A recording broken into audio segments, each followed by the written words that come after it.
Hello, Denver. It's been a while. Now, when you're in Denver, you're in the Mile High State. So it's good to be back. 20,000 feet above sea level. We're rolling in the Mile High. You know, Denver, you are the trendsetter. They say, how can that be, Denver, the trendsetter? You know, occupied the Amish territory in Denver. We have a lot in common. We like our greenery. Now that really is funny, and it's a joke, but it's true, we do. In Denver, you actually beat us to the punch on cannabis. You were the first city in America, I believe, to legalize recreation and medicinal at the same time. I'd have to check my record, but if you weren't the first, you were one of the first in the nation. So Denver, you're a trendsetter, and that was back in 2012. That was a decade ago. Imagine that, Denver. You were setting the trend a decade ago. And now, the nation as a whole, from city to city, you were before Chicago. Can you believe it? Denver legalized marijuana a decade before Chicago. You were before New York City. Many, many years before New York City. Before Philadelphia. I don't even know if Atlanta has legalized it. So that's how visionary you are, Denver. So I'm speaking with people who know how dire this situation is. And I'm asking you to be visionary again. Denver, we have a huge problem and crisis.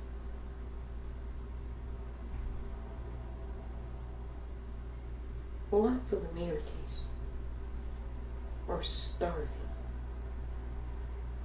on our streets. You see it in Denver, the unhoused population. You see, the West Coast, it's always been rugged frontier land, where people come out on a whim to make something of themselves. From the gold rush to Tinseltown to Silicon Valley to cannabis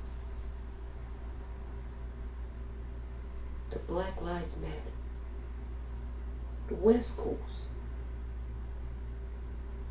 we set things in motion. We get shit done for the nation.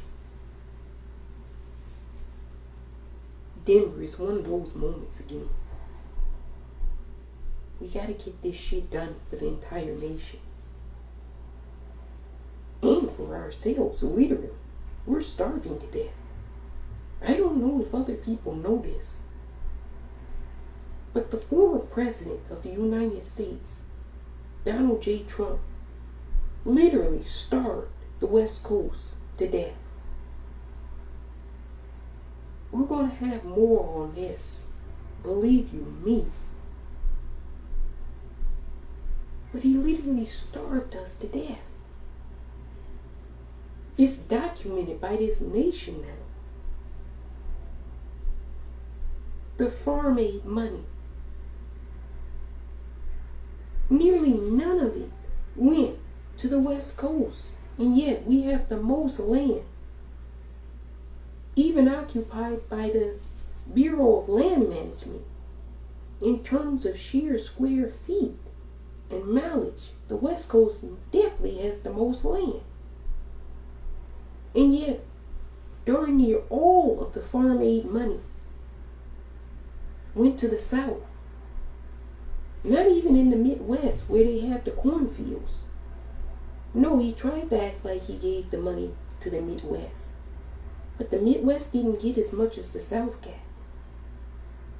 But they still got more than us on the West Coast. The Midwest got more than the West Coast. Imagine this. The East Coast, they got more than the West Coast. And you know this was done purposefully. That's been revealed to Jared Kushner, a senior advisor to the former president, Donald Trump, purposefully wanted to spite the individuals who lived out on the West Coast by doing this unfair allocation of resources. That's been reported by major American news publications. So you don't have to take my word for it. You can go and look it up. We're owed this, Denver. They know it. We know it. We're going to get our money. I didn't make the rules for the system. You say, why does a socialist Marxist care so much about money? Well, here's why, dummy. If I have to pay something in a store to eat, I would prefer not to pay to eat on this planet. But seeing as that's the rule that really Neanderthal thinking, low vibrational creatures have decided to continue to implement, if that's the rule, then I'm not going to starve to death because of your stupid, outdated, primal Neanderthal rules. And nor should the people be allowed to starve to death.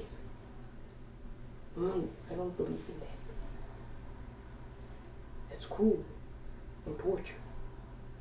This is what they believe in. And then they have the nerve to badmouth me, say, you're a socialist.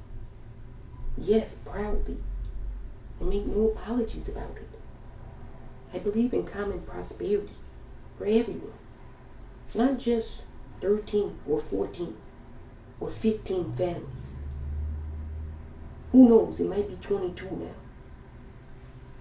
No, there's billions of people on the planet that need to eat.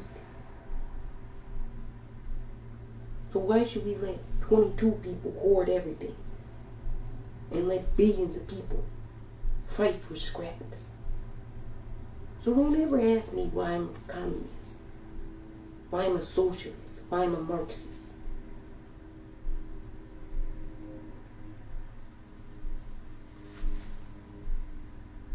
It's about tools.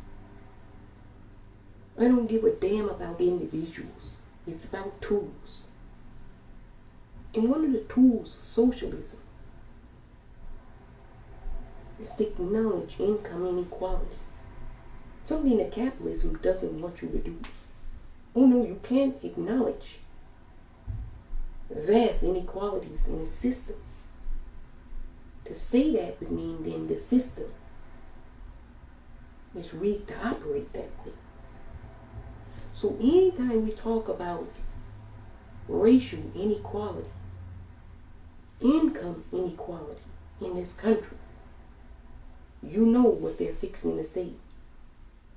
You're for redistribution of wealth, which is the smear term for reparations in the United States. See, they cloak everything in Marxism so that you really don't get to think about what it is that they don't want to do, what they know they should and have to do to repair the nation. And then they throw out labels. You're a communist. you're this, you're that. Those are just words and labels. I'm telling you a specific tool that needs to be utilized to ensure everyone has prosperity, common prosperity on this planet. That's a tool. Now you can label it whatever you want. Denver, here's the thing, they're not against redistribution of wealth. They've never not said we shouldn't give rich people a break on their taxes, which means they get to keep more of their money, redistributing more of the wealth from you, the citizenry, to give to them who don't need it. So they are for redistribution of wealth. They're just for the reverse Robin Hood principle. Steal from the poor to give more to the rich. I'm for the original Robin Hood method of tax the fucking rich because they've got everything and nobody else has anything. And I think those Neanderthals like it like that. Now, here's the problem with this. You can go and look outside and you can see the results of this. Now they have names for you, your villains like me. We're all the winter villains. If you're unhoused, according to a great conservative thought leader and pundit by the name of Ben Shapiro, if you're unhoused, you're a monster. Leaving trash all around the street, but you're a monster now. Well, I told you I don't agree with that type of terminology, calling human beings monsters. No, that's savagery in itself. But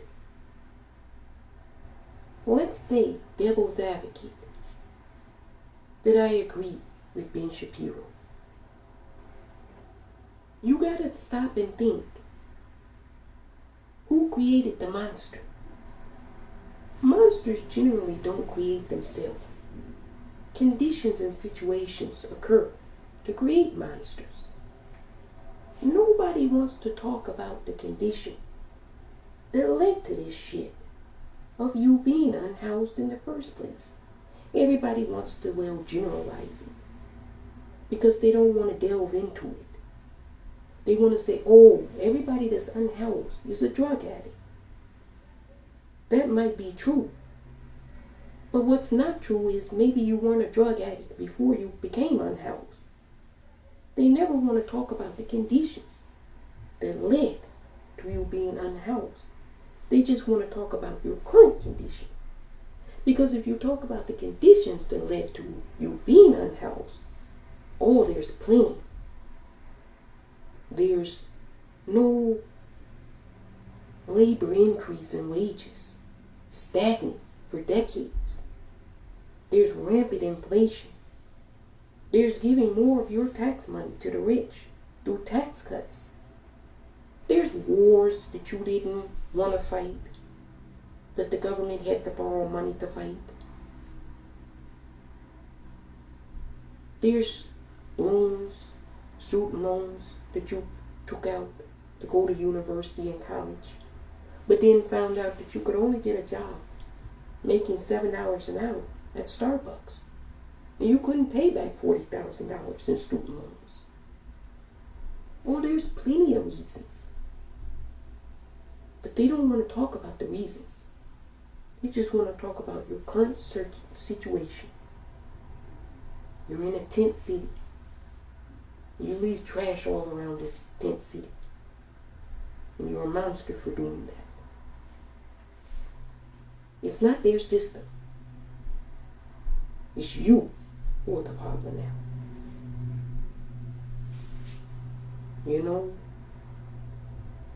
when you can't even acknowledge in the late stage of something dying that is problematic, you're probably one of the most problematic individuals at that point, because it's glaringly obvious to everybody else what's occurring here. Now,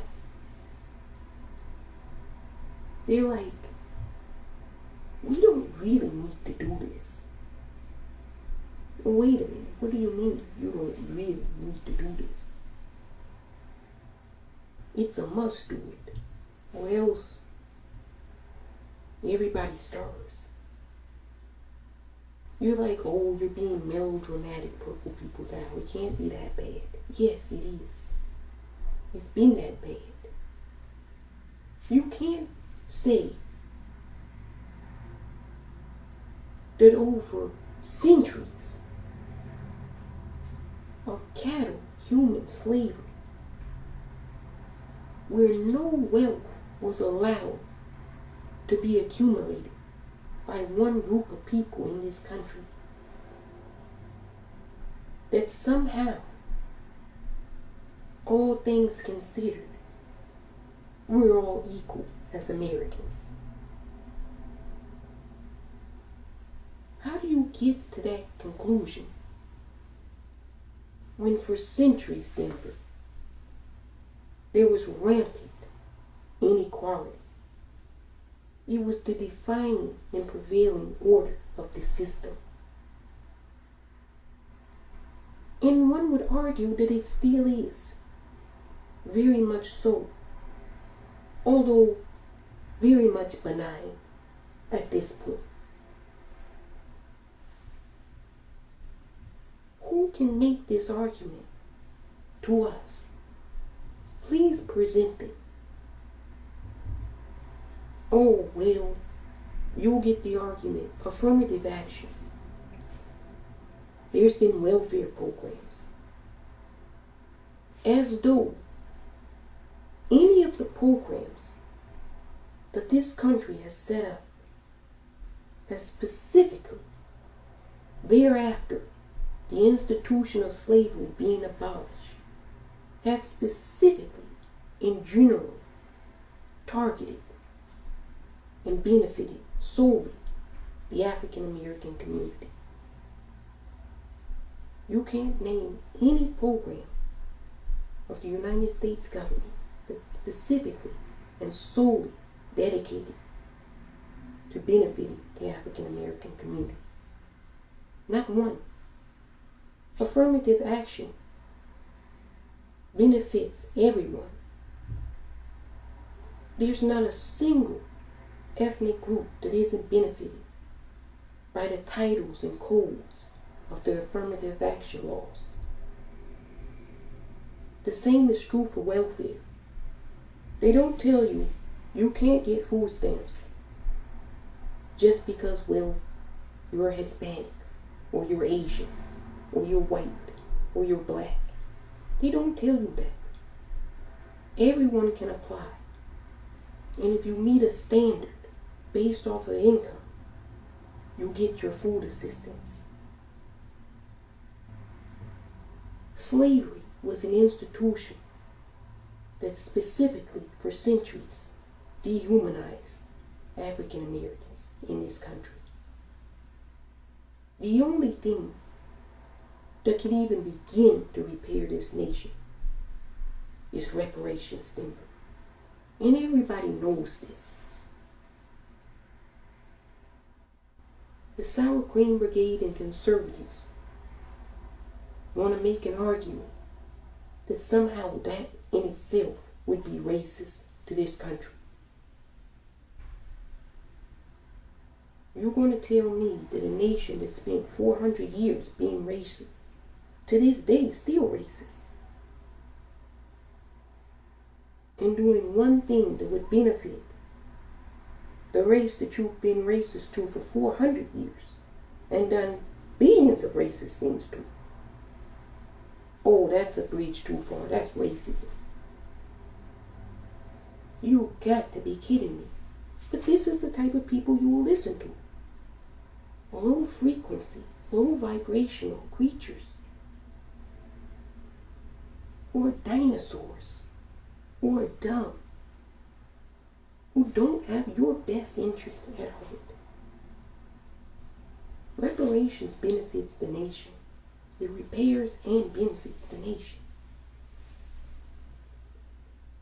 Now more American citizens have money to spend. Now more job growth, manufacturing, development begins. People are going to spend money in various different communities, generating other economies and incomes. So even if you think about it on a segregation complex, because most people do, money moves hands. It has no color besides green. Although nowadays, they say it might be orange too. But it moves. It's currency. It's always moving very fast. So these numbskulls that tell you reparations would only benefit Black Americans, that's stupid. It's nonsense. They're trying to scare you and fearmonger. Because they know if you did this too and it worked, well, all their bullshit that they've been spewing about socialism for centuries, well, that would go right out the window too. So they don't want to be exposed for the frauds that they are. So they fight something that they know would repair this nation. Now ask me, who's the enemy of the state here? Who's the enemy of the nation? Individuals who are knowingly doing something to harm the nation because they don't want to be proven to be wrong about their ideology and philosophy. Or someone who's right about the issue, but being villainized and canonized by Neanderthals and dinosaurs. I mean that in terms of their IQ. And not IQ in terms of reading and testing, no. Their IQ in terms of frequency. You can be brilliant and still dumb. Tell me how you can be a brilliant intellectual that writes that all people are created equal, endowed by their Creator with certain unalienable rights, and among these are life, liberty, and the pursuit of happiness. And yet, as you're writing that, you don't view anybody that looks different than you as being human. So that's not applicable to anybody besides folks that look just like you. That is not brilliant. Although it is in essence brilliant. Remember, we talked about being two things at one time. It's about not seeing the trees for the forest, or the forest for the trees. It depends on your perspective, whether the glass is half empty or half full. That's been the argument, in essence, from the very beginning. You can't have that been the foundational structure of how this country was founded, which is off of slave labor. You know, maybe if they told the truth, it would be too much to handle. It's critical that we don't tell the truth. And then they give it some stupid name, critical race theory. Is it really critical race theory? Maybe, maybe not.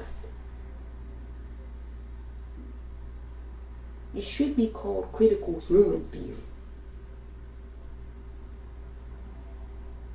That's what it should be called, critical human theory. And then you take race completely out of it. Because they're trying to say race had nothing to do with it. Although only certain individuals were allowed to own individuals, own property, have ownership of the nation. They weren't seen as humans. So maybe if we make a case as aliens, I don't know. This is stupid. It's semantics. And residents of Denver, they know this. They can see right through it. I know they can.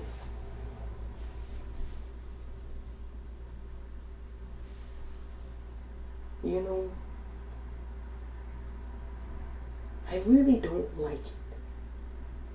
The terminology, the sayings. You hear it amongst people who are deeply ignorant. Love it or leave it. What does that mean? What exactly does that mean, in essence? Love it or leave it. Do you love everything currently at the moment?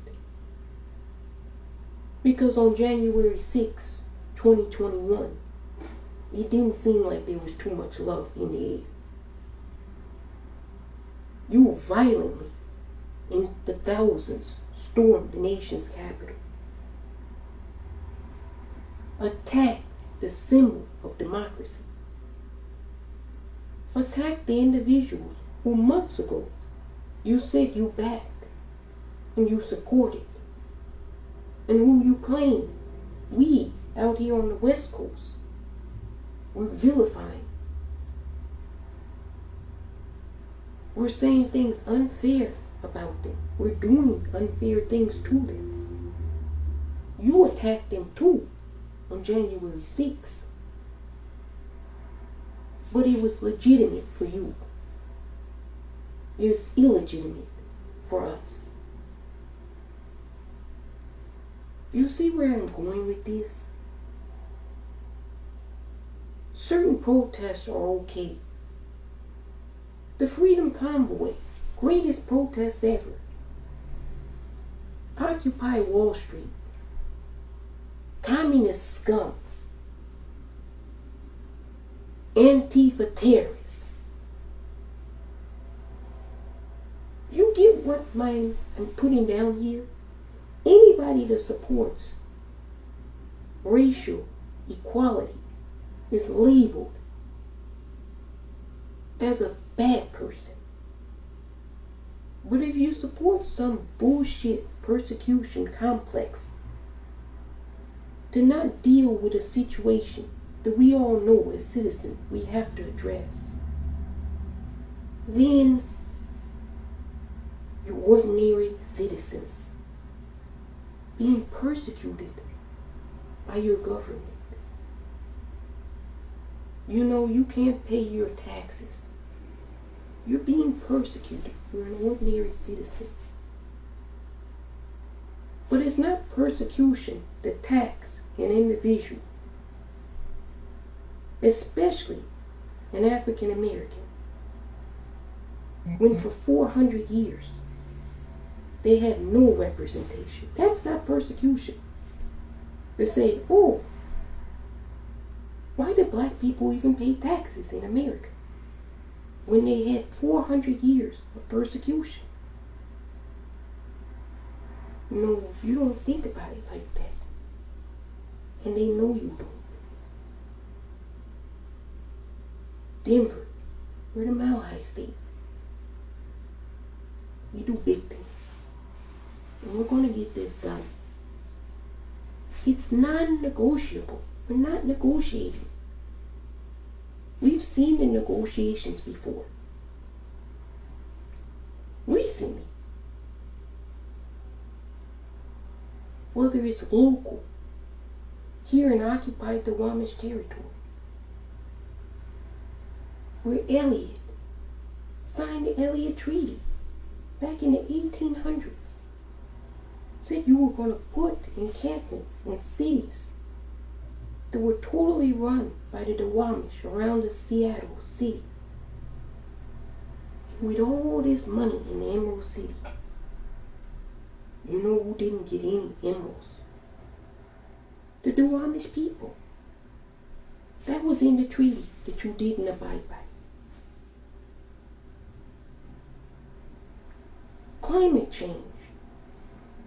Everybody around the world finally gets America to agree to an accord about climate. And then you get a lunatic who's so deeply unwell, that's propelled by hatred, sheer hatred at the sight of black leadership. Did you get Donald Trump? And what do you get? Another treaty, another accord that the Americans tear up and say, we don't have to abide by this. The Iran deal. The deal that was so good that Republicans hated it. And then they got their president, their cult leader, to opt out of it. And now, wouldn't you know, the Americans want another deal. That the Iranians are saying, wait a minute. We negotiated this one for years and got it. And then you went with a lunatic who thought he was back in 1776 and opted out of all your treaties and accords and deals. And now you want back into this. How do we know you're not going to pull this bullshit again? So we're not negotiating, is my point. This is non-negotiable. And when you know Denver, it's already been done before. Abraham Lincoln, in 1864, gave Washington, D.C. slave owners reparations. Paid the owners who lost their quote-unquote property $1 million by today's standard in reparations to the slave owners. Not the actual human beings that were being enslaved. No, they didn't get anything. Abraham Lincoln did that in Washington, D.C. So don't tell me you can't do reparations. It's already been done once in America. It's got to be done right now again. Denver, we got to get this done. We don't have time to waste. I know they're telling you, oh, we've got time. No, Denver, we're out of time. We got to do this today. It should have been done yesterday. Hundreds and hundreds and hundreds of yesterdays ago. You're listening to the wrong individuals. Individuals that don't give a damn about you or your safety. They're grifting off of you. And in a lot of cases, they're lunatics. They don't care about other human beings. They feel that they're monsters. Not my words. Ben Shapiro. Those are his words. A conservative thought leader and pundit. Someone that millions of people follow in America. Called unhoused people monsters. Insinuated that. Nonetheless. Indirectly. You know, a lot of unhoused individuals are people of color. They're in the queer community. They're veterans. They're people who suffer from drug addictions and mental health issues. They're single mothers. They're domestic violence survivors. They're children. They're senior citizens.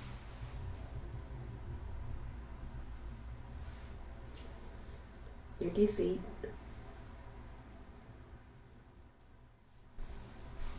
They're Christian, atheist, agnostic, Satanist, Buddhist, Jewish, Muslim, Wiccan. They're all of those things. They have all the labels. The only thing they don't have is a roof over their heads.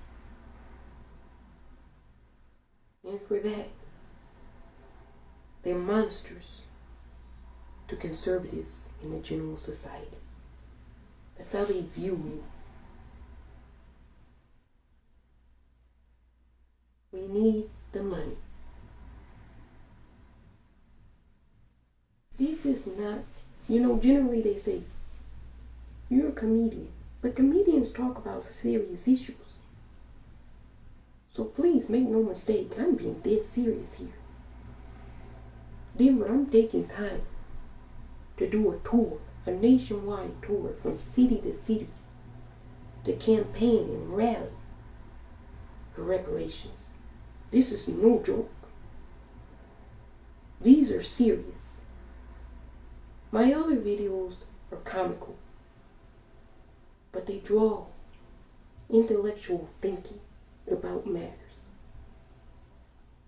This is doing that, but this is also a demand that must be met. I said this is non-negotiable, and it's true. Denver, it's time for reparations. Go out there and demand it. Get it done. Just like you did cannabis.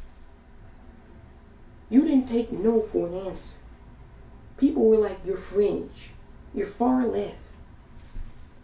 Lives will be lost. You don't care about children. All the things they said. Because you wanted change. You wanted something that was different than what was happening. Denver, this is one of those moments. We all want change, something different. This has caused us racial inequality. Racial inequality has cost this country $16 trillion, according to Goldman Sachs and Wells Fargo. I don't work for Goldman Sachs or Wells Fargo, but I do know how to read a headline. Do you know how much $16 trillion is? None of us know, but that's how much we've lost as a result of not doing reparations. So even if conservatives want to say fiscally, we can't afford to do it, because they'll come with some final bullshit to try to torpedo this. Even if they say fiscally, we can't do it. Tell them we've already lost $16 trillion. That number is only going to continue to go up. the longer it doesn't get done. Denver, you're the Mile High State. We're going high. We're going to get this done, regardless of who tries to obstruct us, Denver. We're going to get this done. Thank you, Denver. I love coming back to you. You know, I was here when there was a flooding. I remember that. I said, Denver, you're going to get your money. And you got your money during that flooding, Denver. We got you your money. Denver, I'm going to get you your money.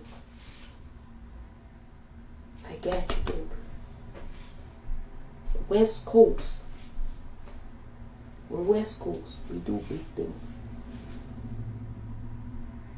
We're the greatest in West Coast. Denver, let's go.